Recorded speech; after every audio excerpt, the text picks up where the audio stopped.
For that, we are going to start directly with the very first part of the module, that is introduction and classification of signals. Okay, so in this we have two parts. That is, very first part is you're going to learn about the signals and system concept, that is the definition of signals, and also the real-time examples of signals and systems both. And here we are going to learn about elementary signals. So what I say, impulse function, ramp function, step, sinusoidal and exponential. You're going to learn about all this. That's the types of signals. Okay, so now very first coming to what is a signal. So to learn what is a signal, we are going to know two of the real-time examples. Okay, so the very first one is so if a patient is ill and he goes to a doctor, so the doctor will check the patient and diagnoses the disease by only keeping his stethoscope at the place of the heart in the of the person. Okay, he's going to keep the stethoscope on the person, that too in the place where the heart is present, and he's going to get it to know the what is the disease that is being caused. Okay, so here heart acts as a signal which is going to tell the doctor about what disease has been caused to the patient, or what disease have been got by the patient. Okay, so that is what is one. And another one is that radio signal. So radio signal also is a kind of signal which is going to provide you some information on about some weather forecast, or about the temperature, or about the humidity, or about any other good information that has been broadcasted by the radio people. Okay, here in the two of the examples, what is the main component? In the first one, it is heart, which is going to, it is a signal which is going to tell the doctor about what is that disease that the patient has got. And in the second one, it is a radio, which is also a signal which is going to provide some of the information to the person who is going to listen to it. Okay, so here what is actually they both are doing? They're providing some information. And what are they? Their signal, right? So then what is actually a signal? A signal is a function which is going to convey some information. Okay, so it is a function. So this heart and the radio signal, you can say it as a function, and they're conveying some information to us. What is heart is conveying? Heart is conveying to a doctor that what disease that a patient has got, and the radio signal is informing you about the the radio weather forecast, or humidity, or any other information that is being broadcasted by the radio. Or you can also say that signal is a function of time, right? Signal is a function of time because any component is varying with respect to time. I'll tell you about that in the coming this thing. Okay, so now coming on to the continuous time signal and discrete time signal. These are all two common types of signals, right? How is the, depending upon the presence of signal, like how the signal would be.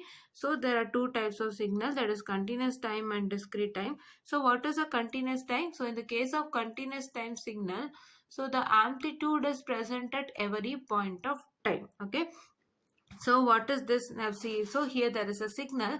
So this is my amplitude and this is my time. Okay, so here if I take a sinusoidal signal like this is a curve. Okay, so here in the case of this curve, we can see that the amplitude is present at each and every point of time. Okay, here this is time and here this is amplitude. For each and every point of time, there is some amplitude present. That is what I call it as what?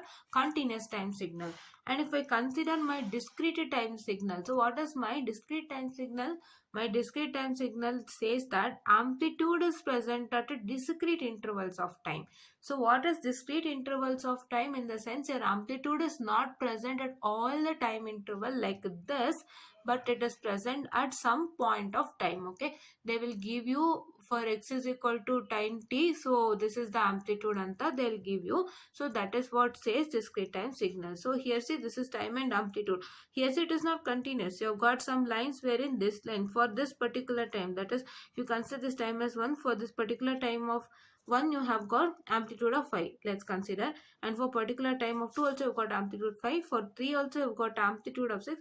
So like that, it is not it is not present for each and every time interval. Okay, you can, let us consider this as 3, And let us consider this as y, because as I've told that it is not present, amplitude is not present for each and every interval of time. So let's not consider all the interval, let's consider some random intervals. Okay, yes. So this is what is my discrete time signal. So this is just the basics of signals, and along with we have told the real time examples to understand what is a signal. Now let me go to systems. Okay, and after that we are going to learn about the actual classifications of signal. This is just like how the signal would be, like whether the signal is continuous or discrete.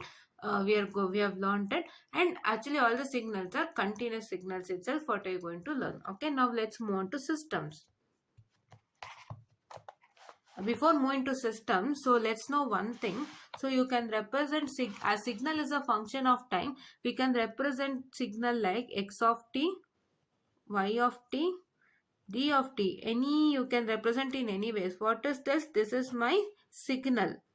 Okay, and this is time t. So this signal is a function of this particular time. Okay, and one more thing to remember is that, so in the case of continuous time signal, you are going to represent it as x of t, y of t, and g of t, and any variables you can use. This is representation for this continuous time signal, where CTS, whereas for DTS, that is discrete time signal, you have to represent it by n.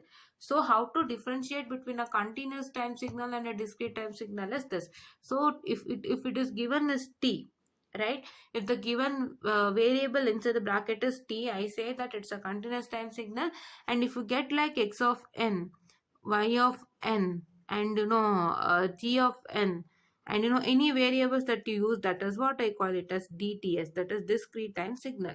So now you learned about all this, and let's move on to systems now.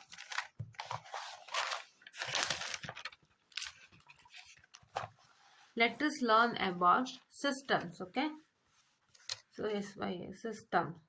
So what is a system? So system, about the system to learn, let's take. Now we are going to learn about the systems, as we've learned about the details of signals. So now we are going to learn about the system. So in the case of system, we are going to make use of an example, that is a basic optical communication system as an example. And here we have considered the transmitter, the channel, and the receiver here, right? These three are the basic components and important components with respect to the optical communication system. Okay, so now we are going to consider these three as the component or subsystem. Okay, these three are components or subsystem, and your message signal, what I consider it as an input signal. So now when you give the message signal, that is input message signal to the transmitter, so what is that going to happen is, so your message signal will convert or modify the signal for the transmission purpose. That is, whatever the message signal you give as an input is not suitable for transmission. Okay, so here in the case of this particular signal, so this is going to convert this message signal suitable for the transmission over the channel. Okay, now in the case of second one, so your modified signal will going to enter the channel. Okay, when it is going to enter the channel, so what is that going to happen is, so a noise gets added from outside, or the message signal, that is noise gets added from outside, or any other you can also say interference signal is getting added from outside.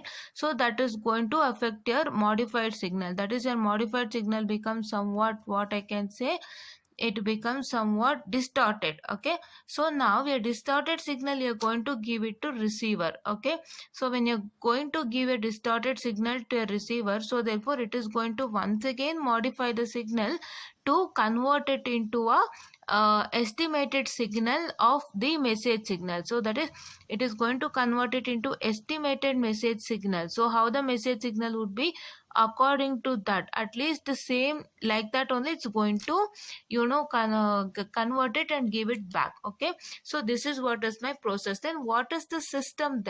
Then system is considered to be the group of components or subsystem which is going to take the input signal and it is going to convert the input signal for some function to accomplish a function, and then it is going to produce the output. So this is what is my signal. I repeat it. So system is a component or a subsystem, group of component or a subsystem which is going to take the, what I can say, input, and it is going to convert that particular input for some to accomplish a function, and it is going to provide the output. Okay, so there are two types of system, that is, one is continuous time system and discrete time system. In the case of continuous time system, it is going to take x of t as an input and it is going to give y of t as an output. Okay, so that is, this is continuous time system input and continuous time system output, and here it is discrete time system input and here it is discrete time system output.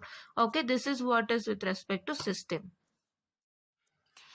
Actually, in this video, I have told you that when we give the message signal to a transmitter, so I told you that message signal is going to convert the signal that is suitable for transmission, but it is not. It was a small glitch. It is a transmitter which is going to convert the message signal that is suitable for transmission. Okay, this is what is the input you are giving to the transmitter, right? So therefore, this transmitter is only going to convert the message signal into the form suitable for transmission.